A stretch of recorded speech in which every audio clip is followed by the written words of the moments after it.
My daughter-in-law said, "We're not calling 911, let her lie there," while I was unconscious on their dining floor. She didn't know my phone was recording everything. But I'm getting ahead of myself. Let me start at the beginning, with the invitation that should have been my first warning. When my daughter-in-law Jennifer called that Tuesday, her voice was honey poured over gravel. Sweet on the surface, rough underneath. "Dad," she said, and that word alone should have stopped me cold because she never called me Dad. In 8 years of marriage to my son, I was always Margaret or Mom when she remembered to be polite. "We want to do something special for you. A family dinner, just the 4 of us. Nothing fancy, just us spending quality time together." Something in my gut twisted, that instinct you develop after 40 years of negotiating contracts and reading people across boardroom tables. But I ignored it. I was lonely, desperate for connection with my son, and willing to believe that maybe, just maybe, they'd finally started to appreciate me. God, I was stupid. I built Hartwell Construction from absolutely nothing after my husband died in a work accident 25 years ago. He fell from a scaffolding on a project I'd begged him not to take because the safety protocols looked rushed. I was 35 years old, suddenly a widow with a 7-year-old son and a mortgage I couldn't pay. So I did what everyone said was impossible. I took over his contracts, learned the business, and became the only woman at every construction table in a city full of men who thought I should sell out and go back to being a secretary. 60-hour weeks. Fingers bleeding from handling materials I had no business touching. Nights spent studying building codes while Marcus did homework at the kitchen table. I became both parents because I had to, and I built an empire because the alternative was losing everything. Marcus grew up watching me fight for every dollar, every contract, every ounce of respect. The boy who used to help me read blueprints, who understood load-bearing walls before he understood algebra, grew into a man I barely recognized. Marcus drove a BMW he couldn't afford on a salary from a business that was failing, a business I'd funded with a $200,000 loan he never paid back. He married Jennifer, a woman who wore Chanel to family barbecues and talked about European vacations while they were 3 months behind on their mortgage. I told myself he'd found success, that he'd figured out something I hadn't about living well. I was lying to myself, and somewhere deep down I knew it. But admitting your son is a failure means admitting you failed as a mother, and I wasn't ready for that truth. But my grandson, my 7-year-old Tommy, he was different. He still hugged me like he meant it, like his little arms could squeeze all the loneliness out of my bones. He still asked me to teach him how to measure twice and cut once, still wanted to hear stories about his grandfather, still drew me pictures of construction sites with Grandma's company written in crayon across the top. Tommy was my proof that something good came from my son, that my bloodline wasn't completely corrupted by greed and entitlement. When I looked at Tommy, I saw the Marcus I'd raised, not the Marcus who'd grown up to resent me. That little boy was the reason I said yes to the dinner invitation. I wanted more time with him. I didn't know that decision would almost cost me my life. My best friend Carol grabbed my arm 3 weeks before that dinner, her fingers digging into my wrist with urgency. We were at lunch, and I'd just mentioned that Marcus and Jennifer had been asking detailed questions about my will, my insurance policies, my estate planning. "Margaret," Carol said, her voice low and serious, "they're circling you like vultures. I've seen this before. Adult children who suddenly care about family dinners right around the time they realize inheritance is more valuable than their parents' lives." I laughed her off, actually laughed, and told her she watched too many true crime documentaries. I said Marcus was just being thoughtful, that Jennifer was helping him be more organized. Carol shook her head and said, "Don't say I didn't warn you. I was so damn stupid, so desperately stupid." I arrived at their house at 6 o'clock sharp, holding a bottle of wine I'd never get to drink, a Bordeaux I'd been saving for a special occasion. Their McMansion, bought with my down payment loan that was never repaid, sat in a neighborhood they couldn't afford, all modern angles and expensive landscaping. The house was too quiet when I walked in, none of the usual chaos of Tommy running to greet me, no music playing, no cooking smells from the kitchen, just silence, heavy and waiting. Tommy sat in the corner of the living room with a coloring book, and when I called his name, he looked up at me with eyes that seemed older than 7. He didn't run to hug me, he just waved, small and uncertain. That should have been my second warning, right after Jennifer calling me Dad, but I smiled and told myself he was just tired, just having a quiet day. I walked into that dining room like a lamb to slaughter, and I did it with a smile on my face. Marcus poured my favorite bourbon without asking. Blanton's Single Barrel, the same bottle I'd bought him for his birthday 2 months earlier, the one I'd spent $200 on because I wanted him to have something special. He handed me the crystal glass, another gift I'd given them, and raised his own in a toast. To family, he said, and Jennifer echoed it with a smile that didn't reach her eyes. I sipped, and immediately something felt wrong. The bourbon tasted bitter underneath the smooth Kentucky warmth, like someone had added something that didn't belong. "Did you add something to this?" I asked, trying to keep my voice light, trying not to sound accusatory. Jennifer's laugh came too fast, too high-pitched. "Just a new bitters brand, Dad. You'll love it. It's supposed to enhance the flavor." I should have put the glass down. Instead, I took another sip, not wanting to seem ungrateful, not wanting to ruin the dinner. That second sip sealed my fate. 20 minutes later, my vision blurred like someone had smeared Vaseline across my eyes. The room tilted, and I couldn't remember why I was standing or what I'd been saying. My legs gave out, and I felt myself falling in slow motion, felt my phone slip from my pocket and clatter against the hardwood floor. I heard it hit, that distinctive sound of metal and glass on wood, and somewhere in my fading consciousness, I remembered that I'd been recording voice notes during my drive over, capturing business ideas I didn't want to forget. The phone was still recording. I didn't know that then.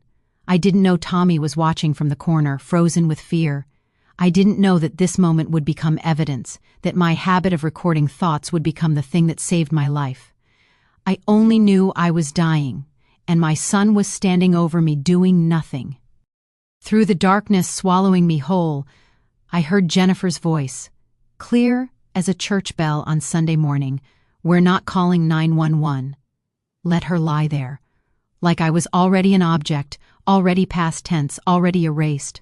Marcus said something I couldn't make out, and Jennifer snapped back. "The life insurance pays out in 30 days if it's natural causes. We stick to the plan." And that's when I understood, in those final seconds before unconsciousness took me completely. This wasn't an accident. This wasn't a medical emergency. This was murder, planned and executed by my own son and the woman he married. You need to understand something. I wasn't just dying on that floor. My phone, that purple-cased iPhone Tommy helped me pick out at the mall because Grandma needs sparkles, was recording every word they said, every confession, every plan, every piece of evidence that would eventually put them in prison. I just didn't know it yet. And neither did they. I learned this later, from my phone recordings. While I was unconscious on their floor, dying from antifreeze poisoning, my 7-year-old grandson was hiding in the upstairs bathroom with his phone clutched in his small hands, whispering into emergency services. "My mommy and daddy hurt Grandma. Please come. She's not moving." His voice was shaking so hard the dispatcher asked him to repeat himself 3 times. Tommy was 7 years old, and he understood something that should have been impossible for a child to grasp. His parents were murderers, and he was the only one who could stop them. That little boy saved my life, while his parents stood over my dying body discussing life insurance payouts. Tommy told me months later, after the trial, after the nightmares started, what he'd witnessed before I arrived. He saw his mother, Jennifer, pour something from a small brown bottle into my bourbon bottle. He was curious, the way children are, and asked her what it was. She knelt down, smiled at him like she was explaining a bedtime story, and said, "It's medicine to help Grandma sleep. She's been so tired lately, hasn't she? This will help her rest." Tommy nodded because he trusted his mother, because children are supposed to trust their parents, because he had no reason to believe that medicine meant poison. He watched her seal the bottle and put it back in the liquor cabinet like it was the most natural thing in the world. When I collapsed, Tommy understood his mother had lied. My phone recorded their conversation over my unconscious body, and I've listened to it more times than I should have. The audio is clearer than you'd think. My phone has excellent microphones because I use it for business calls. Marcus's voice, tight with anxiety. How long until the life insurance pays out? Jennifer, calm and calculating. 30 days if it's natural causes. The coroner will see kidney failure. We just need to wait. A pause, then Marcus again. And the will? Jennifer, already filed. The forged one makes us sole beneficiaries. Once she's gone, we liquidate the company and we're out of the country in 60 days. They were talking about me like I was already buried, like I was already a line item in their financial planning spreadsheet. My death was a business transaction. That little boy, my Tommy, grabbed my phone from where it had fallen near my hand and locked himself in the upstairs bathroom. The 911 dispatcher later told me she could hear him crying but trying so hard to whisper, terrified his parents would hear him and stop him. Please hurry, he kept saying between sobs. Grandma's not breathing right. They said they won't call. Please, please hurry. He was 7 years old, and he had to choose between his parents and his grandmother. He chose me. He chose right over easy. He chose love over obedience. Police arrived in 8 minutes. 8 minutes that felt like hours. 8 minutes during which my kidneys were shutting down and my heart was slowing. A neighbor had also called 911, an elderly woman named Mrs. Chen, who heard shouting through the walls and saw something wrong through the front window. By the time officers knocked on the door, Tommy was still hiding in that bathroom, still clutching his phone, still praying I was alive. Marcus was standing over me, not calling for help, not performing CPR, just waiting, just watching the clock, just calculating how long until natural causes became his inheritance. The police report says Marcus tried to play the concerned son the moment officers entered. She just collapsed. We were about to call 911. I think it's her heart. But his hands were shaking, and his story fell apart under the most basic questions. Why hadn't he called? Why was there no medical equipment out? Why was he just standing there? And then an officer found it. A small brown glass bottle in the kitchen trash, poorly hidden under paper towels. Antifreeze. The same brand used in their cars. Jennifer's fingerprints were all over it. Jennifer demanded her lawyer before answering a single question. The detective wrote in his report, "I've read it a dozen times. Subject's mother-in-law is dying on the floor. Subject's first words are, lawyer, lawyer, lawyer. No concern for victim's welfare, no attempt to explain. Immediate legal defense posture indicates consciousness of guilt. That's when they knew this wasn't a medical emergency. This was a crime scene, and they were standing in the middle of it with two suspects who'd already confessed to everything through their silence. An officer found my phone still recording in the bathroom where Tommy had dropped it when police arrived. 47 minutes of continuous audio. Every confession, every plan, every cold calculation, every word of greed preserved in digital clarity. My purple, sparkly phone case, the one Tommy and I picked out at the mall 6 months before because Grandma needs sparkles, became the most important witness at the trial. That ugly, gaudy, ridiculous case that I'd been slightly embarrassed to use became the thing that saved both our lives. Tommy's choice. Tommy's love. Child Services tried to take Tommy to emergency foster care that night. He refused. He clung to the EMT's uniform with both hands and screamed through his tears, "I want to go with Grandma! I'm the only one who loves her! Don't leave her alone!" The EMTs looked at the police looked at Child Services, and somehow, through some miracle of bureaucratic compassion, they let that little boy ride in the ambulance with me. He held my hand the entire way. I don't remember the ambulance ride. I don't remember the sirens, or the lights, or the 20-minute race to the hospital, but the EMT told me later, after I woke up, what happened in that ambulance. My heart stopped twice. They had to use the defibrillator to bring me back, had to pump my chest while Tommy screamed, and through it all, that 7-year-old boy held my hand and told me stories about school, about his drawings, about the treehouse we were going to build together. "Don't leave me, Grandma," he kept saying. "Please don't leave me. I saved you. You have to stay." A 7-year-old boy saved my life because he understood something his parents forgot. People aren't worth more dead than alive. I failed to teach my son that lesson. Tommy taught it to me. I woke up 3 days later with tubes down my throat and Tommy asleep in a chair next to me, his little hand wrapped around my finger like he was afraid I'd disappear if he let go. The hospital lights were too bright. The machines were beeping in rhythms I didn't understand, and everything hurt in ways I didn't know were possible. But Tommy was there, and that's when I knew I'd survived. That's when the real nightmare began. Not the nightmare of dying, but the nightmare of understanding why my son wanted me dead. Everything hurt. That's the first thing I need you to understand about surviving antifreeze poisoning. They'd pumped my stomach, violently emptying the contents while I was unconscious. They'd put me on dialysis to filter the poison from my blood, machines doing the work my kidneys could no longer do.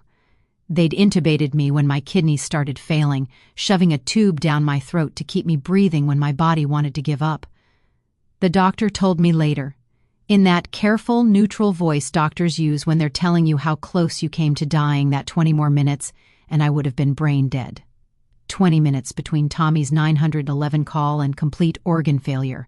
20 minutes between life and becoming a vegetable in a hospital bed.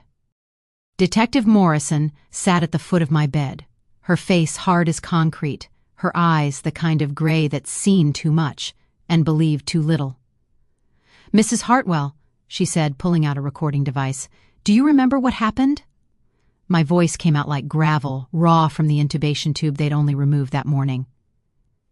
"My son poisoned me. 3 words. That's all it took to make it real. Saying it out loud transformed it from nightmare to reality, from suspicion to fact." Detective Morrison didn't look surprised. She just nodded and said, "I need to play you something." She played me the recording from my phone, and I learned what it sounds like to hear your own death. My labored breathing, getting slower and more shallow, the sound of my body hitting the floor. Then Jennifer's voice, cold as winter, clear as a bell, "We're not calling 911. Let him lie there." I asked Detective Morrison to stop the recording. I couldn't breathe, not from the tubes, not from the kidney failure, but from the truth of hearing my daughter-in-law decide to let me die. She kept playing it. Marcus's voice, "How long until the life insurance pays out?" "Jennifer, 30 days if it's natural causes." They were discussing my death like it was a business transaction. Like I was already a closed account. The toxicology report explained everything. Antifreeze mixed with a sedative. The antifreeze to cause kidney failure that would look natural. The sedative to make sure I didn't fight back or call for help. The sweet taste of antifreeze masked by bourbon. My favorite bourbon. The Blanton's single barrel I'd given Marcus for his birthday. They'd literally used my gift to kill me. The doctor explained that if Tommy hadn't called 911 within minutes, the kidney failure would have been irreversible. I was 20 minutes from death, and my son was standing there with a stopwatch in his mind, counting down to inheritance. Marcus and Jennifer were arrested at the scene, Detective Morrison told me. But they both made bail within 12 hours, $500,000 each, paid with money from my business loan that Marcus never repaid. The irony wasn't lost on me, my money buying their freedom while I lay in a hospital bed with failing kidneys. They're free, walking around, sleeping in their McMansion, while I'm hooked up to machines that are keeping me alive. The injustice of it burned hotter than the poison in my veins. The story went viral within 24 hours. Grandson, 7, saves grandmother from murder plot. Reporters camped outside my hospital room, trying to bribe nurses for photos, for statements, for anything they could sell as content. My company's stock fluctuated wildly. Investors worried about my health, about succession planning, about whether Hartwell Construction would survive its founder's attempted murder. People I hadn't talked to in years called, crying, asking if it was true, telling me they always knew something was wrong with Marcus. Where were they when I needed warnings? Where were they when I was walking into that dinner? Child Services showed me the video of Tommy's statement, and I cried for the first time since waking up. He's sitting in a child-friendly interview room with toys and soft lighting, and he tells them in his small 7-year-old voice that he saw Mommy pour the medicine into Grandma's bottle.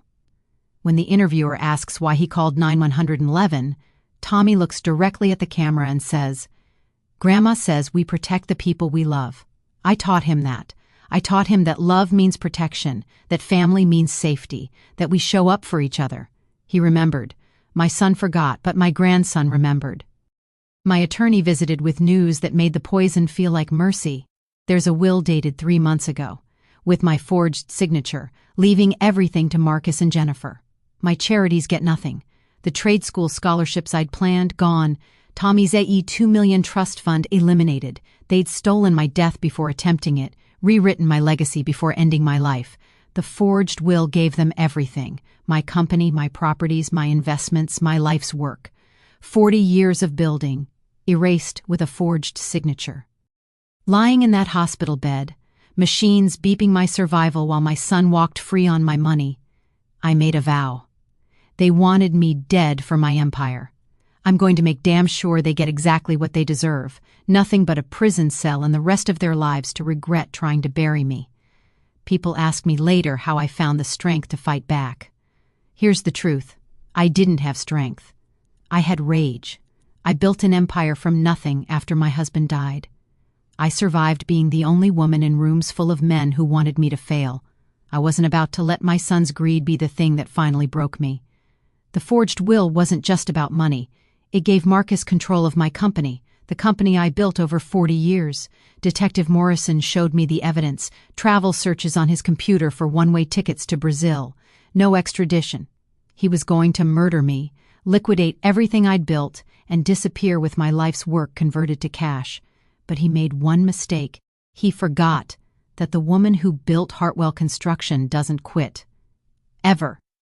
From my hospital bed, still hooked up to dialysis machines, I hired Daniel Cross, former FBI forensic accountant turned private investigator, the kind of man who finds needles in haystacks and then finds the factory that made the needles.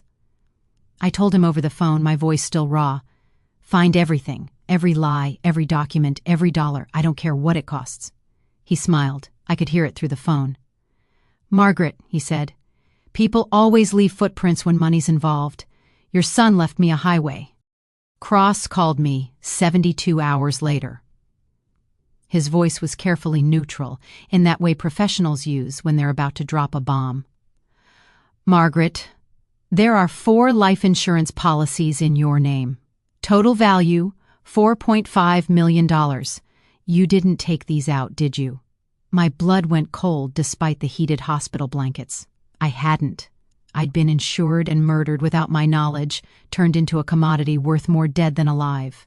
4 policies, 4 times someone used my name, forged my signature, and bet on my death. He sent me photos of the applications within the hour. My signature on each one, except it wasn't mine. Close, very close, but not quite right. The H in Hartwell was too timid, the flourish at the end too hesitant. I've signed my name for 40 years, signed contracts worth millions, signed checks and deeds and documents that built an empire. I know the pressure of my pen, the angle of my wrist, the unconscious confidence in every letter. This was someone practicing, someone studying, someone learning to be me so they could erase me. Cross built me a timeline that read like a horror novel, written in spreadsheets and dates. 18 months ago, Marcus tried to get me to sign a power of attorney. I refused, told him I was perfectly capable of managing my own affairs. 16 months ago, the first insurance policy appeared with my forged signature. 1 year ago, the will was forged and notarized by Jennifer's sister. 6 months ago, Marcus's computer started showing searches for undetectable poisons, antifreeze symptoms, natural cause death. This wasn't impulse. This was a project plan with milestones, deadlines, and deliverables. The deliverable was my death. The financial records told the story my son wouldn't.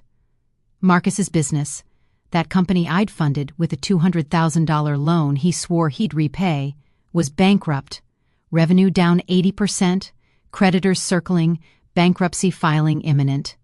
Jennifer had $87,000 in credit card debt spread across 9 cards, buying Chanel and vacations and the illusion of wealth they couldn't afford. Their mortgage was 3 months behind, and the foreclosure notice was scheduled to arrive the week after they poisoned me. They didn't need me dead out of hatred. They needed me dead before the repo men came, before their house of cards collapsed, before their friends discovered they were broke. My death was their bankruptcy protection plan. Cross pulled my medical records and found something that made my skin crawl. 2 unexplained incidents in the past year: severe stomach illness that sent me to the ER last summer, and a fainting spell at a family dinner last spring. Both times Marcus and Jennifer had been there. Both times the symptoms appeared shortly after eating or drinking something they'd prepared. Cross thinks they were trial runs, testing poisons, testing dosages, testing my survival instinct and whether I'd suspect them. They practiced killing me the way other people practice presentations. It wasn't just Marcus and Jennifer. Cross uncovered a whole network of greed, a conspiracy with price tags and participants. Jennifer's sister, the notary public, was paid $5,000 to falsify my will signature, and her bank records showed 4 other suspicious notarization payments from different clients. Professional criminal negligence. Marcus's friend from college posed as a witness on the forged will, paid $2,000 for his signature and silence. A corrupt insurance broker processed the policies without proper verification, without requiring my physical presence, without following any of the standard protocols. He got a cut of the first year's premiums. Everyone had their hand out, and my death was the currency. The forged will didn't just steal my savings. It gave Marcus control of Hartwell Construction, worth over $12 million according to the latest business valuation. Cross found documents on Marcus's laptop showing he'd already been in contact with corporate acquisition firms, planning to liquidate the company within 60 days of my death. 40 years of work, the company I built with bleeding hands and sleepless nights, the company that survived the 2008 recession and 3 generations of construction workers, was going to be sold off for parts like a car in a junkyard. My legacy reduced to a liquidation sale. The forged will specifically eliminated Tommy's $2 million trust fund, the money I'd carefully set aside for his college, his first business, his future. They were willing to steal from their own son, to rob their child's future to fund their escape. Cross showed me the evidence. Saved searches on Jennifer's laptop for rental properties in Brazil, for offshore banking instructions, for countries with no extradition treaty United States. They weren't just planning to murder me. They were planning to vanish, to take my money and disappear into a country that wouldn't send them back to face justice. Ada Rachel Chen came to my hospital room with Cross's report in a thick manila folder that represented the end of my family and the beginning of justice. She was young, ambitious, hungry for a high-profile conviction. She wanted to pursue maximum charges: attempted murder, insurance fraud, forgery, conspiracy to commit murder, wire fraud, identity theft. The list went on. She needed my cooperation, my testimony, my willingness to stand in court and destroy my own son. I didn't hesitate. "I'll do whatever it takes," I told her, my voice steady despite the tubes and machines. "I want them buried." Every document Cross uncovered was another nail in the coffin of my denial. I couldn't pretend anymore that Marcus was just desperate or confused. This was calculated, systematic, cold. He studied me like an architect studies a building before demolition. Every weakness identified, every support beam targeted, every load-bearing wall marked for destruction. Cross told me something I'll never forget, Margaret. "They studied you like you were a job to complete. Insurance policies filed in sequence, forgeries practiced over months, poisons researched. This wasn't impulse, this was project management. You taught your son to plan. He planned your murder." Dr. Lisa Huang laid out high-resolution photos of my signature across the hospital bed table like she was arranging evidence at a crime scene, which I suppose she was. She pointed to pressure points with a laser pointer, traced pen angles with her gloved finger, showed me flourish variations under magnification. "These are good," she said, her voice professionally neutral. "Whoever did this practiced extensively, but they're copies, not originals. The unconscious confidence is missing." I stared at those signatures, my name written by someone else's hand, my identity stolen one letter at a time, and I knew it was Marcus. I taught him cursive in 3rd grade when his school stopped teaching it, told him that a man's signature was his bond, his promise, his mark on the world. I held his small hand in mine and showed him how to make the letters flow, how to connect them with confidence, how to write Marcus Hartwell with pride. I spent hours at the kitchen table teaching him loops and flourishes, the same kitchen table where I later taught him to read blueprints and calculate load weights. Now he'd use those lessons, my lessons, to steal my life, to forge my name, to erase my legacy. The betrayal wasn't just criminal, it was personal at a molecular level. Cross found it in Marcus's home office during the search warrant execution. A composition notebook, the kind kids use in elementary school, filled with pages and pages of my signature. Dated entries showing 6 months of practice, starting 18 months ago, getting closer and closer to perfect with each page. The early attempts were clumsy, too slow, the letters disconnected. By month 3, he had the basic shape. By month 6, he had it nearly perfect. The dedication to my destruction was meticulous, methodical, horrifying. He spent half a year learning to impersonate me, to become my ghost, to sign my death warrant in my own handwriting. Jennifer's sister, the notary, broke under pressure and cut a deal with the prosecution. She testified that Jennifer paid her $5,000 cash to notarize documents without me present, without verifying my identity, without following any of the legal requirements of her profession. She claimed she didn't know it was fraud, that Jennifer told her I was just doing estate planning and couldn't make it to the office. But her bank records told a different story. 4 other suspicious $5,000 deposits over the past 2 years. All from different clients. All for questionable notarizations. She wasn't an accomplice out of love. She was a professional criminal who happened to be family. The insurance broker who processed the fake policies gave a statement that made my blood run cold. Marcus specifically asked which policies paid out for natural causes and whether poison detection was standard in autopsies. He asked about payout timelines, about documentation requirements, about what kind of medical examiner review was typical. This conversation happened 8 months before they poisoned me. 8 months of planning, 8 months of researching how to make my murder look like natural death, 8 months of calculating the return on investment of killing his mother. My actual will, properly executed, properly witnessed, properly filed with my attorney 5 years ago, was entered into evidence as a contrast. It establishes Tommy's $2 million trust fund, accessible in stages as he grows. It donates $3 million to trade schools and construction programs for underprivileged youth. It provides bequests to my employees, bonuses based on years of service. It leaves Marcus $100,000. Generous, but not the empire. Not enough to satisfy the greed that had grown in him like cancer, metastasizing until it consumed everything good I'd tried to build. In the preliminary hearing, both wills were projected on a screen side by side, and even the judge looked disgusted. My real will was 3 pages of carefully considered bequests, charities, trusts, and provisions. The forged will was 1 page that eliminated every donation, every employee bequest, every charitable intention, and gave Marcus sole control of everything. It even made Jennifer the executor. The woman who'd married into the family 2 years ago was now in charge of liquidating 40 years of my work. The greed was so naked, so obvious, so shameless, that several people in the courtroom audibly gasped. Marcus testified in the preliminary hearing that he was helping with estate planning, that he thought he was making things simpler for me.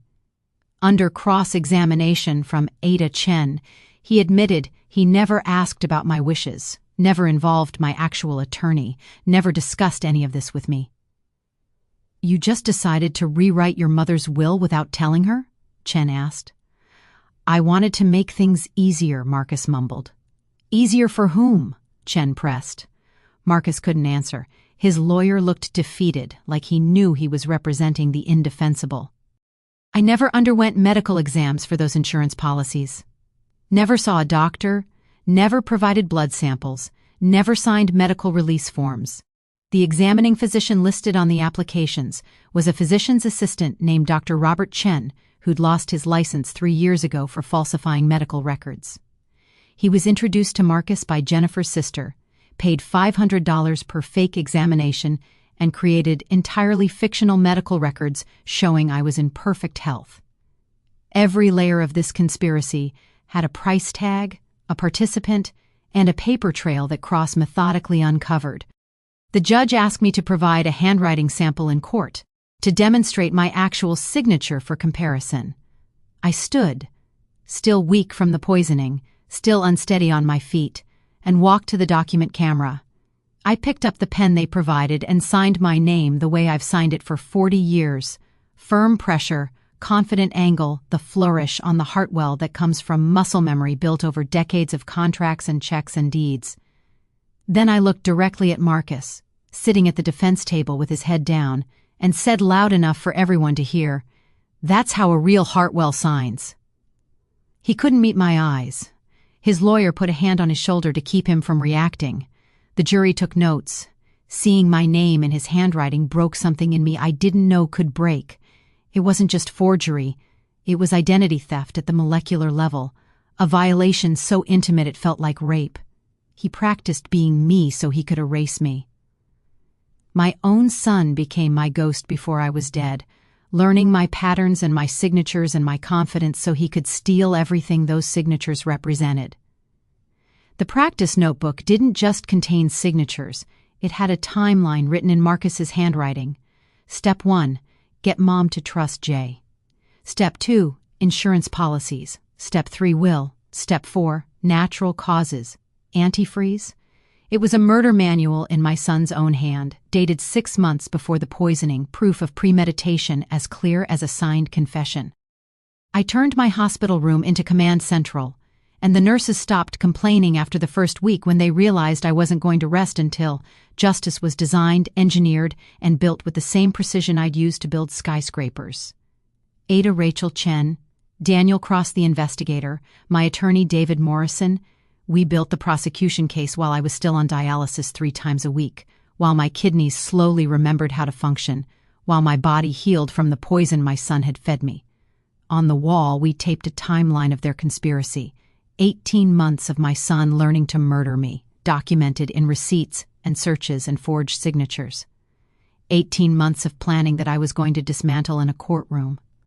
The toxicology experts explained why Marcus and Jennifer chose antifreeze, and their logic was as cold as it was calculated. Antifreeze is sweet-tasting, so bourbon masks it perfectly, especially the expensive bourbon I'd given Marcus, the kind with complex flavor notes that could hide the chemical undertone. It causes kidney failure that looks completely natural in elderly patients. It's often missed in standard autopsies unless specifically tested for, and most coroners don't test for it, unless they have reason to suspect poisoning. They chose antifreeze because it was designed to hide their crime, to make my murder look like an old woman's organs finally giving out. They researched it. They planned it. They almost succeeded.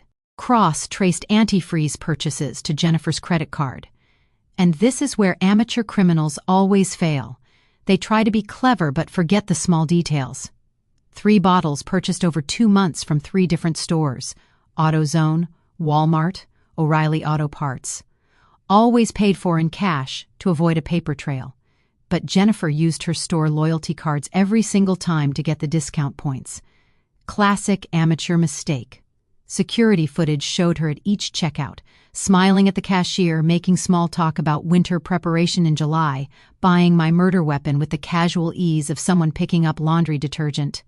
Cross compiled the footage into a video that would play at trial, and watching it made me physically ill. Marcus's computer search history made me want to vomit right there in my hospital bed. Undetectable poisons. Life insurance payout timeline. Signs of natural death versus suspicious death. Can antifreeze be detected after death? How long does it take for kidney failure to kill someone? The searches were methodical, educational, thorough. He researched my murder the way I'd taught him to research construction projects, identify the goal, research the methods, plan the execution, anticipate complications.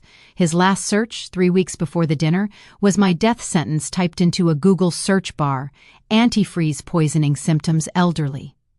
Neighbors testified that Marcus and Jennifer had invited me to dinner twice in the 3 months before the poisoning. Trial runs that I'd thought were genuine attempts at family connection. They needed me comfortable, unsuspecting, trained to trust the ritual of family dinners at their house. They needed me to accept a drink from Marcus's hand without question, to sit at their table without suspicion. Those dinners were reconnaissance missions, disguised as reconciliation. I'd shown up with wine and hope, and they'd used those evenings to test their plan, to time how long I stayed, to see if I'd notice anything wrong with my drink. I hadn't. I'd been too desperate for family to see the trap being set. Child psychologists worked with Tommy for weeks to document everything he'd witnessed, and his testimony was more damning than any forensic evidence. He described Jennifer pouring liquid from a brown bottle into my bourbon bottle while Marcus watched from the doorway. He described his parents arguing about the plan in whispered voices when they thought he was asleep. He described his mother practicing crying faces in the mirror the morning before the dinner, rehearsing the grief she'd perform when I was found dead. A 7-year-old child witnessed the entire conspiracy unfold in his own home, surrounded by people who were supposed to protect him, watching his parents plan his grandmother's murder like it was a household chore. Cross created a financial chart that told the story better than words ever could. On one axis, Marcus and Jennifer's finances imploding, business bankruptcy, mounting credit card debt, mortgage default notices. On the other axis, the timeline of insurance policies being filed, the will being forged, the poison being researched. The lines intersected perfectly. The same week Marcus's business received its final default notice was the same week the first life insurance policy appeared with my forged signature. The murder wasn't emotional. It wasn't crime of passion or desperation. It was an economic decision made with spreadsheet logic. They calculated that I was worth $4.5 million dead and $0 alive to them, and they acted accordingly. On Jennifer's laptop, Cross found saved searches that revealed their endgame: one-way tickets to Brazil for 3 passengers, rental properties in non-extradition countries, step-by-step instructions for opening offshore bank accounts and hiding assets from U.S. authorities. They weren't just planning to poison me and collect insurance money. They were planning to murder me, liquidate my company, collect $4.5 million, and disappear to a country that wouldn't send them back. My murder was their retirement plan, complete with beach houses and new identities. Tommy was going to lose his grandmother and then lose his parents to a foreign country where he'd be raised by people who'd stolen everything from the woman who loved him. Jennifer's sister and the insurance broker both cut deals with the prosecution, reduced sentences in exchange for testimony that would bury Marcus and Jennifer.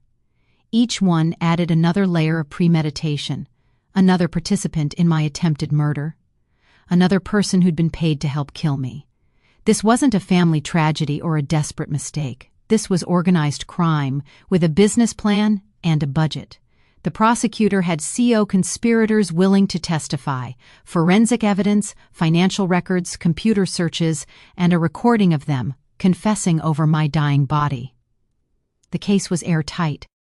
Chen gave me options in that careful way prosecutors do when they want you to make the decision they've already made. Accept a plea deal. Marcus and Jennifer served 10 to 15 years, guaranteed convictions, no risk of acquittal. Or go to trial. Risk that a jury might sympathize with them, risk that expensive defense lawyers might create reasonable doubt, but possibility of life sentences if we won. I didn't hesitate. We go to trial, I said, my voice steady despite the dialysis machine beeping next to me. I want a jury to hear every word of that recording. I want the world to know what my son is. I want them to hear Jennifer say, "Let him lie there." I want maximum sentences or nothing. People kept asking if I was okay, if I needed rest, if this was too much for someone recovering from attempted murder. I told them the truth. I spent 40 years building an empire while men told me I couldn't. I survived widowhood and bankruptcy and sexism and being the only woman in rooms full of men who wanted me to fail. My son's betrayal won't be the thing that finally breaks me.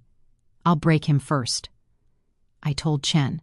I spent 40 years building structures designed to last generations. Now I'm building something else. A case so airtight, so perfectly engineered, that not even the best defense attorney can find a crack.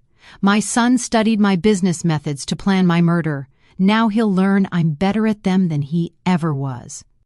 I walked into that courtroom on the first day of trial wearing a purple scarf, Tommy's favorite color, the color of the phone case that saved both our lives. I sat in the front row, directly in Marcus and Jennifer's sightline, close enough that they couldn't avoid seeing me. I wanted them to see me alive, breathing, present. I wanted them to see what they failed to kill. Every morning of that trial, I wore purple. Every morning I sat in the same seat. Every morning I stared at my son until he looked away. Ada Rachel Chen stood before the jury in her opening statement and said words that made several jurors visibly react. This is a case about a son who looked at his mother and saw not a person but a dollar amount about a daughter-in-law who served poison with a smile. About a grandmother saved by the only family member who still had a soul. A 7-year-old boy who understood that love means protection, not murder. The jury was riveted. Chen painted the picture methodically, the failing business, the forged signatures, the practiced murder, the recording that captured it all. By the time she finished, 3 jurors were already looking at Marcus and Jennifer with disgust. Marcus's lawyer tried to paint him as desperate, a man driven to poor judgment by overwhelming financial stress, a son who loved his mother but made terrible decisions under pressure. Jennifer's lawyer went a different direction. She was manipulated by Marcus, afraid of him, just going along with his plans to protect herself and Tommy. But neither strategy could explain away the recording, the forged signatures, the internet searches, the practice notebook.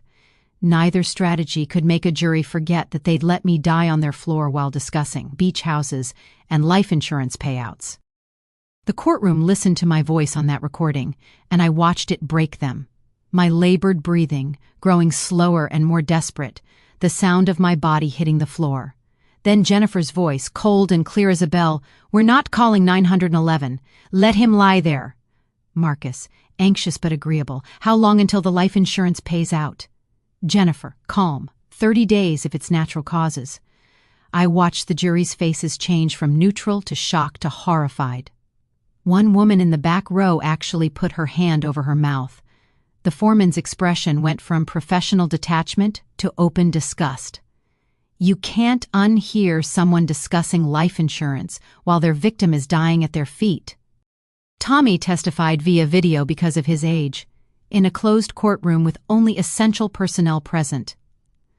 I watched on a monitor as my grandson, wearing his Sunday best, his hair combed neat, his face so serious, described, seeing his mother pour the medicine into Grandma's bottle. His voice was small but steady. I asked Mommy what it was. She said it would help Grandma sleep. But Grandma fell down and wouldn't wake up, and Mommy said we weren't calling 911. Several jurors cried openly. The female juror in the back row was sobbing. Marcus stared at the defense table, his hands clenched into fists. He couldn't even look at his son on the screen, couldn't face the child who'd witnessed his planned murder. Dr. Huang destroyed their defense with science and enlarged projections that showed the jury exactly how Marcus had practiced my signature. She pointed out pressure variations, pen lifts, hesitation marks, all the tiny indicators that separate an original signature from a skilled forgery. The defendant practiced for months, she testified, showing page after page from the notebook. You can see the progression here. Early attempts are crude, but by month 6 he'd nearly perfected it. But he could never replicate the unconscious confidence of the genuine signature. The forgery was undeniable. His months of practice were his confession written in ink. A toxicologist explained antifreeze poisoning in terms so clear that even I understood the full horror of what they'd done. She described how ethylene glycol is absorbed, how it metabolizes into toxic compounds, how it destroys kidney function by crystallizing in the renal tubules. She testified that the amount in my system, based on blood tests taken in the emergency room, indicated intent to kill, not intent to warn or sicken.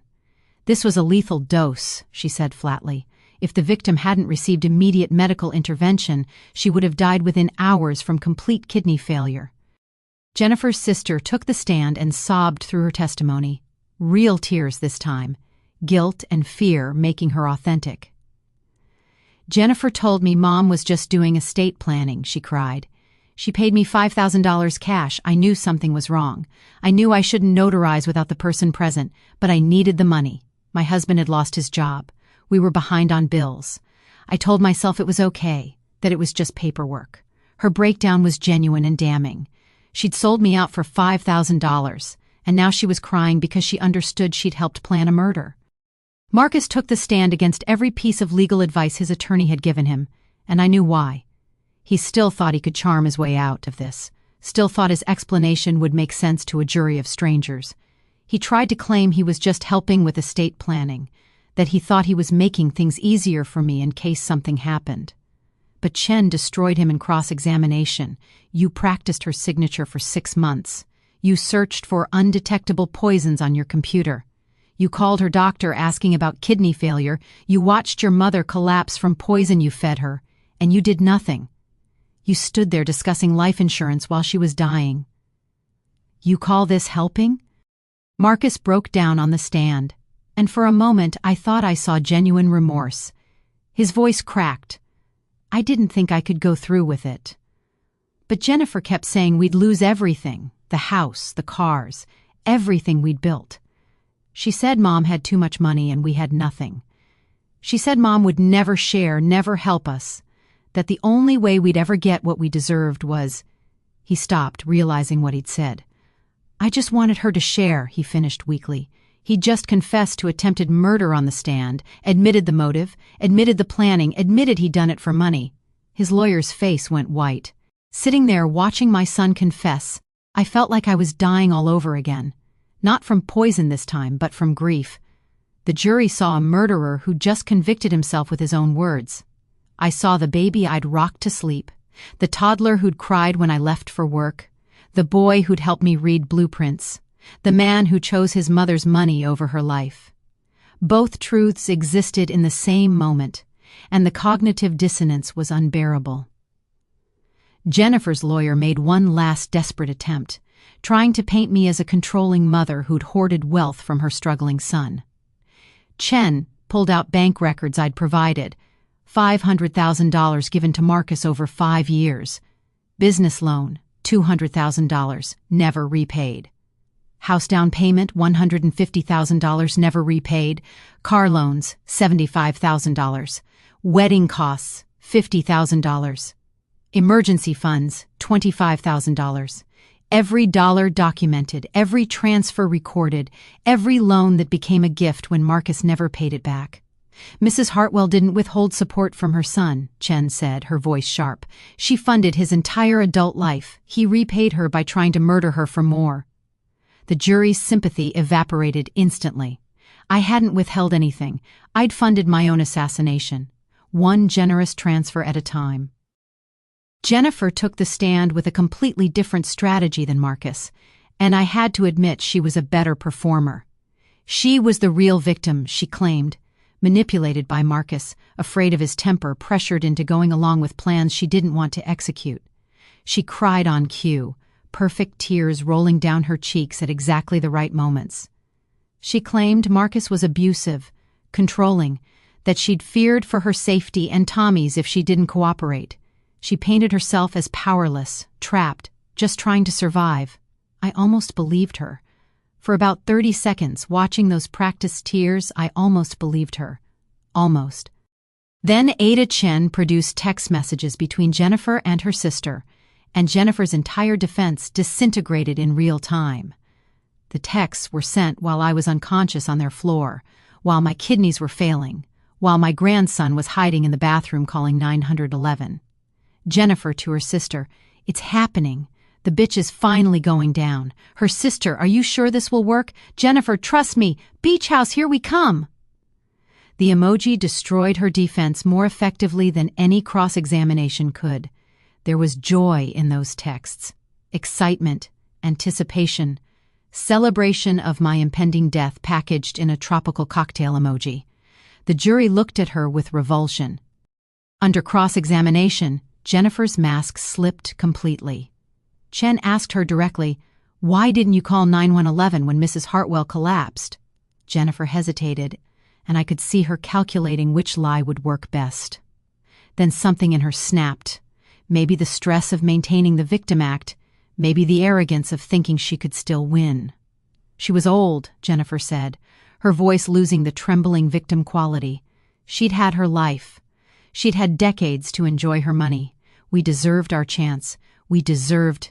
She stopped, realizing what she'd said, but it was too late. The courtroom went completely silent. Her lawyer put his head in his hands. She'd just confessed to the core motive. They felt entitled to my death, entitled to my money, entitled to inherit by murder what they hadn't earned through work. Simultaneously with the criminal trial, family court was deciding Tommy's future. And that battle was almost worse than the criminal proceedings. I was fighting for guardianship. I was his grandmother. I'd saved him from his parents. I had the means and love to raise him properly. But Jennifer's parents, who'd known nothing about the murder plot, argued they should raise their grandson. They claimed I was too old, too traumatized, too vengeful. Then Tommy wrote the judge a letter in his own handwriting, careful second-grade letters spelling out his truth. I want to live with Grandma. She's the only one who never hurt me. She's the only one who came back. The judge ruled in my favor 3 days later. I took the stand and told my story, not as a victim, but as a survivor. I described building Hartwell Construction from nothing, raising Marcus alone after my husband's death, believing that love and opportunity would be enough to build a good man. I gave him everything, I said, looking directly at Marcus for the first time since his confession. Every opportunity, every dollar, every second chance.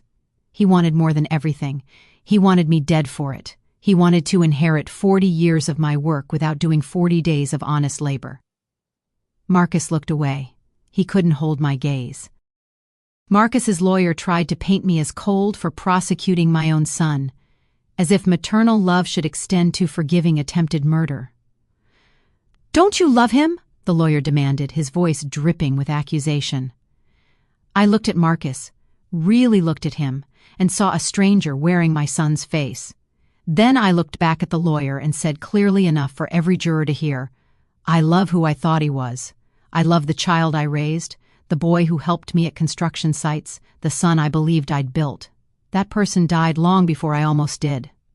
The man sitting at that table killed him the same day he decided to kill me." Chen showed security footage from the stores where Jennifer bought antifreeze, and the casual domesticity of murder was more chilling than any crime scene photo. Jennifer at AutoZone, chatting with the cashier about the weather while buying poison. Jennifer at Walmart, laughing at something the clerk said while purchasing my death. In one clip from O'Reilly Auto Parts, she's actually joking about getting ahead on winter prep in July. She bought my murder weapon the way normal people buy groceries, with small talk and smiles and loyalty card discounts. The premeditation was casual, routine, terrifying. A prosecution body language expert analyzed Jennifer's courtroom crying, and the testimony was devastating. The subject displays no physiological signs of genuine emotional distress, the expert explained, showing video clips of Jennifer's testimony. No tears, no reddening of eyes, no change in breathing patterns, no facial flushing. She only exhibits crying behavior when directly facing the jury. When answering questions or looking at her attorney, the crying stops immediately. This is performance, not genuine emotion. The expert showed frame-by-frame comparison of real crying versus Jennifer's theatrical sobs. The jury looked disgusted. Chen revealed something I hadn't known. Jennifer worked as a pharmaceutical sales rep before marrying Marcus, with detailed professional knowledge of drug interactions, toxic substances, and lethal dosages. She had access to medical databases, relationships with physicians who could provide information, and training in how medications affect the body. She married Marcus 6 months after reading a business profile about me in a construction industry magazine. Her entire courtship was a long con job application, and Marcus was too stupid or too desperate to see it. The defense tried to call character witnesses, but it backfired spectacularly. My employees testified that Marcus had been fired from Hartwell Construction 3 years ago for stealing equipment and selling it for personal profit. His college friends admitted under oath that Marcus had been bragging about coming into money soon for months before the dinner, before I was poisoned, before I was even sick. He kept saying his ship was coming in, one friend testified. He said his mom was sitting on millions and someday soon he'd have access to it all. We thought he meant inheritance, natural causes. We didn't know he meant. The witness couldn't finish, but everyone understood. Watching Jennifer's mask slip on the stand, I realized something that made my blood run cold. I'd never known this woman not for a single day of the 2 years she'd been in my family. Every dinner where she'd called me mom, every holiday where she'd hugged me and thanked me for gifts, every family gathering where she'd played the dutiful daughter-in-law, all of it was rehearsed. She'd studied me like an actress studies a role, except the role was loving family member and the final act was my murder. Every smile had been calculation. Every hug had been reconnaissance. Every family dinner had been her measuring me for a coffin. During a court break, a sketch artist approached me with a drawing she'd made of Jennifer on the stand. In the drawing, Jennifer's expression was blank. Not sad, not remorseful, not even angry, just empty, cold, calculating. "I draw what I see," the artist said softly, "not what they want us to see." And she'd seen the truth. There was nothing human behind Jennifer's practiced tears, just greed wearing a mask that was finally slipping. The jury was out for 3 hours, and those 3 hours felt longer than the 3 days I'd spent unconscious in the hospital. I sat in the hallway outside courtroom 408 with Tommy, teaching him to play tic-tac-toe on a legal pad that Ada Chen had given him, pretending I wasn't dying inside from anxiety. Tommy won 4 games in a row because I couldn't concentrate, couldn't think about anything except 12 strangers in a room deciding if my son would face justice or walk free to try again. 3 hours to decide if attempted murder was a crime or just a family disagreement gone wrong. When we filed back into the courtroom, I couldn't breathe. Not from kidney failure this time, but from pure fear that somehow they'd found reasonable doubt in the mountain of evidence. The foreman stood, a middle-aged black man who'd taken notes throughout the entire trial. The judge asked for the verdict on the first count. On the count of attempted murder in the first degree, we find the defendant Marcus Hartwell guilty. The word hung in the air like a bell that couldn't stop ringing. Then came the rest: conspiracy to commit murder, guilty; insurance fraud, guilty; forgery, guilty; identity theft, guilty. 14 counts total. 14 times the foreman said guilty. Marcus stared at the defense table, his face blank, like he'd disconnected from reality. Jennifer screamed at the jury, "You're fucking idiots! You just convicted innocent people." The bailiff had to physically restrain her while the judge threatened contempt charges. Each guilty hit me like a physical blow, not from satisfaction or victory, but from the weight of permanence. My son is a convicted felon. That's forever. That's his legacy now, printed in court records and news articles and family history that will follow Tommy for the rest of his life, not the business Marcus could have inherited, not the life I'd wanted for him, not the man I'd tried to raise. Just guilty. Guilty of trying to murder his mother for money. That's what people will know about him forever, and the grief of that felt heavier than any relief I felt from the verdict. 2 weeks later, the sentencing hearing felt like attending a funeral. My funeral, except I was alive to watch it happen. The courtroom filled again with media, my employees who'd taken the day off to support me, Tommy's child advocate, and Detective Morrison who'd worked the case. I had to decide whether to make a victim impact statement, whether I could stand at that podium and speak directly to my son for the first time since he'd poisoned me. Part of me wanted to stay silent, to let the evidence speak for itself.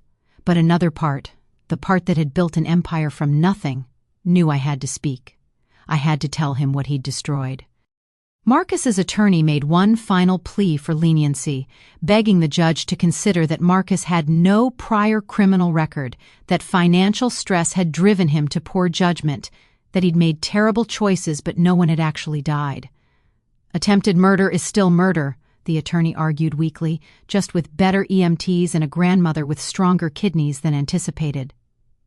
The argument was pathetic, essentially asking for mercy because Marcus had failed to complete the murder he'd so carefully planned, but it was all they had left. When the judge asked if Jennifer wanted to address the court before sentencing, she stood with that same defiant rage she'd shown when the verdict was read. "That old bitch had millions and lived like a miser," she said, her voice cold and clear. "She hoarded money while we struggled. We would have spent it better. Would have actually enjoyed life instead of sitting on a pile of cash like some corporate dragon. She deserved—" The judge cut her off. "Miss Chen, you have just demonstrated a complete lack of remorse for attempting to murder your husband's mother for her money. This court notes your statement for the record." Jennifer's face turned red, but she just sealed her fate with her own contempt. The judge read Tommy's letter aloud to the court, and I heard people crying in the gallery behind me. "My daddy and mommy tried to hurt Grandma. I still love them, but they did a bad thing. I'm scared of them now. I want to live with Grandma because she's the only one who never lied to me. She's the only one who came back when I called for help." The judge's voice cracked slightly reading that last line. Tommy was sitting next to me, holding my hand, and I felt him squeeze tighter when he heard his own words. I stood at the podium for my victim impact statement, and for the first time since the trial began, I looked directly at Marcus and Jennifer. I'd avoided their eyes for weeks, but now I needed them to see me. I built Hartwell Construction on the principle that strong foundations prevent collapse, I said, my voice steady despite the emotions churning inside me. I failed to build that foundation in my son. I gave him everything: education, opportunities, money, love. But I failed to build character, integrity, the understanding that people are worth more than their bank accounts. But I will not fail Tommy. I will not let your greed poison his future the way it poisoned our family. I turned to look at them directly. You wanted my empire. Instead, you'll get bars and concrete and decades to regret what you did. If you're capable of regret, which I doubt. The judge delivered the sentences without emotion, her voice flat and judicial. Marcus, 25 years for attempted murder, 10 years for conspiracy concurrent, 5 years for fraud concurrent. He'll serve 25 years in a federal prison.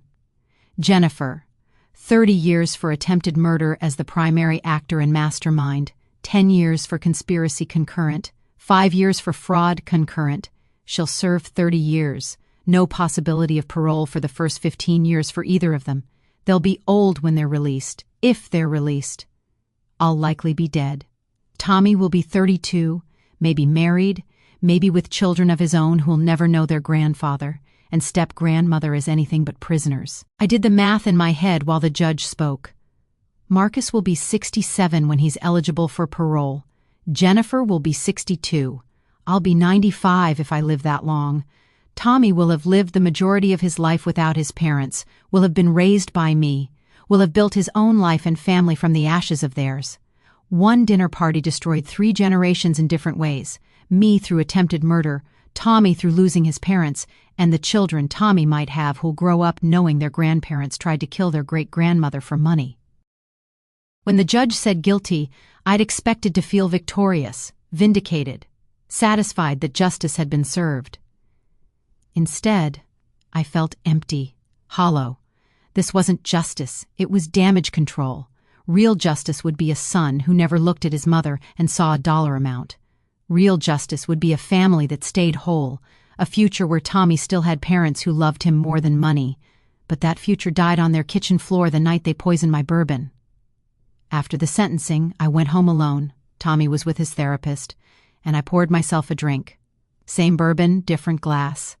I sipped it slowly, trying to reclaim the ritual they'd poisoned, but it tasted different now.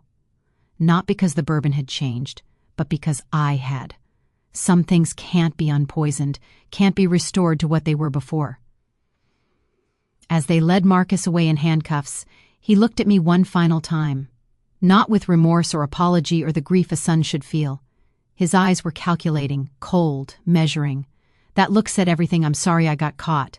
Not I'm sorry I did it. Prison might rehabilitate some people, might teach them remorse and reflection. My son wasn't one of them. He'd spend 25 years in prison, but he'd never spend a single day regretting that he tried to kill me.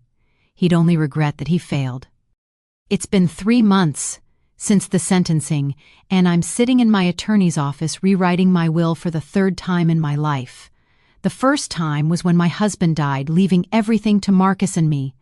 The second time was when Marcus was born, establishing his trust and future.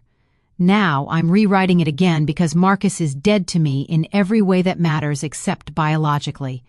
He's alive in a federal prison, but the son I raised, the child I loved, died the night he practiced my signature and researched how to make my death look natural. The family court awarded me full custody of Tommy, and Jennifer's parents backed down after learning the full truth of what their daughter had done. Tommy lives with me now, in my house, in the room Marcus grew up in. I repainted it the day after custody was finalized, purple, Tommy's choice of course. Every wall, every corner, a vibrant purple that makes me smile every time I walk past. I couldn't let my son's ghost haunt my grandson. I couldn't let Tommy sleep in a room filled with memories of the man who tried to kill me. So we made it new, made it his, made it a space where love lives instead of betrayal. I'm establishing a $6 million trust for Tommy, accessible in stages as he grows. $1 million for college, wherever he wants to go, whatever he wants to study. $2 million when he turns 30, for his first business or his first home or whatever foundation he wants to build. $3 million when he turns 40. Fully mature, fully his. The rest of my estate, the company, the properties, the investments, goes to my employees and trade school scholarships. Marcus and Jennifer are explicitly excluded by name in the will. The document literally says, I specifically and intentionally exclude my son Marcus Hartwell and his wife Jennifer Hartwell from any inheritance, bequest, or benefit under this will. I'm legally erasing them from my legacy, making sure that even if they somehow got out early, they'd get nothing. I'm transitioning Hartwell Construction to employee ownership, setting up an ESOP that will give my workers, the people who actually built this company with their hands and loyalty, the equity Marcus thought he deserved through murder. I'm 70 years old. I survived poisoning, but I won't survive forever. My kidneys are functioning at 60% capacity, and the doctors say the damage from the antifreeze is permanent. The company needs to outlast me, needs to continue even when I'm gone, and it deserves to belong to people who earned it. My employees earned it with decades of labor. Marcus didn't. Tommy's in therapy twice a week, processing trauma that no 7-year-old, now 8-year-old, should have to process. He asked me yesterday while we were making dinner, Grandma, did I make Mommy and Daddy go to jail? I pulled him into my lap, his small body fitting perfectly against mine, and told him the truth. No, sweetheart. They made themselves go to jail. They made a choice to do something very bad, and choices have consequences. You made a different choice. You chose to save me, to call for help, to be brave. You're my hero. You didn't send them to jail. You kept me alive. He cried a little, and I held him, and we sat there in my kitchen, the kitchen where I'd taught his father to read blueprints, rebuilding what his parents had tried to destroy. Marcus writes every week, pages and pages of apologies, excuses, justifications, and requests. He needs money for commissary. He wants me to visit. He wants me to forgive him. He wants me to understand he was desperate, that he didn't mean it, that prison has changed him. I don't open the letters anymore. I keep them in a box labeled dead letters in my office closet, sealed and unread. Maybe someday Tommy will want to read them, will want to understand his father's mind. Maybe not. Jennifer sent exactly one letter, 3 pages of threats about appeals, claims of wrongful conviction, accusations that I'd manipulated the jury. I forwarded it directly to Ada Chen, who assured me it was delusional rambling with no legal merit. I agreed to do one interview, 60 minutes, national television, prime time. I wanted to set the record straight, wanted to tell my story in my own words before the media turned it into something it wasn't. I told them the truth. I'm not a victim. I'm a survivor. I'm not bitter, though I have every right to be. I'm building something better from the ruins of my family. The interview went viral, 10 million views in the first week, articles written about me in every major publication, people calling me a hero. Elderly people across the country started calling me, emailing me, telling me their own stories of adult children asking suspicious questions about wills and life insurance. I wasn't trying to be a hero, I just wanted to warn them. Every Sunday morning, Tommy and I have our ritual. We sit at my kitchen table wearing purple scarves. His are Spider-Man themed, mine is silk, and we drink tea. Well, I drink tea. He drinks hot chocolate with way too many marshmallows. It started as trauma processing, something his therapist suggested to create positive associations with family meals. Now it's our tradition, sacred and ours. We talk about his week at school, his dreams about becoming an engineer, his fears about the dark and thunderstorms, and whether I'm going to die soon like his parents said. We don't talk about his parents unless he brings them up. We talk about our future, the trips we'll take, the things we'll build together, the man he's going to become. I keep the original bourbon bottle on a shelf in my office, empty and clean. Not as a shrine to trauma, not as a monument to what they did, but as a reminder, I built an empire from nothing. I survived my husband's death and raised a child alone and became the only woman in rooms full of men who wanted me to fail. I survived attempted murder by my own son. I survived poison and betrayal and the demolition of my family. If I survived all that, I can survive anything. That empty bottle is my proof of resilience, my reminder that I'm stronger than anything they could design to kill me. On Tommy's 8th birthday, I take him to a construction site on the east side of town. We're building a community center, the Thomas Hartwell Community Center, named for the bravest boy I know. It'll have classrooms, a gym, a library, space for after-school programs. I put a hard hat on his head, bright yellow with his name written in marker across the front, and I say, "You saved my life, Tommy. Now we're going to build other people's futures. This center will be here for 100 years, and every kid who learns something here, every family that finds help here, they'll all owe it to you, to your courage." He hugs me so tight I can barely breathe, his small arms around my neck, and he whispers, "I love you, Grandma." And I whisper back, "I love you too, sweetheart, more than all the buildings in this city." People ask me if I've forgiven Marcus. I tell them the truth. Forgiveness is for accidents and mistakes, for moments of poor judgment or human weakness. This was premeditated murder planned over 18 months with practice notebooks and forged signatures and researched poisons. I don't forgive that. I accept it. I accept that my son is gone, that the Marcus I loved died years ago and I was too blind to see the corpse. I accept that Tommy is my second chance, my opportunity to build something good from the ruins of something terrible. I accept that some things stay poisoned forever, but I don't have to drink from that glass anymore. Sometimes I wake up at 3 a.m., heart racing, wondering if they'll win an appeal, if they'll get out early for good behavior, if they'll come after me again with better planning and better poison. Then I look at Tommy's room down the hall, see the purple glow from his nightlight, and I remember. I survived because he loved me enough to be brave. That love is stronger than any poison they could design, stronger than any greed that could consume them. Last week, a woman from Ohio called me. She'd seen my interview. Her daughter-in-law has been asking suspicious questions about life insurance, about estate planning, about whether she has any health conditions that run in the family. I'm helping her now, teaching her the warning signs, helping her document conversations, connecting her with Daniel Cross for investigation. My poisoning became my purpose.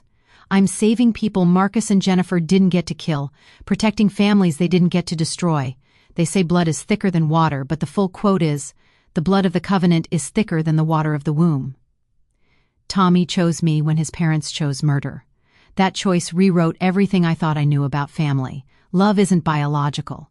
Love is the choice to protect, to save, to stay, to call 911 when your parents tell you not to. That's the family I'm building.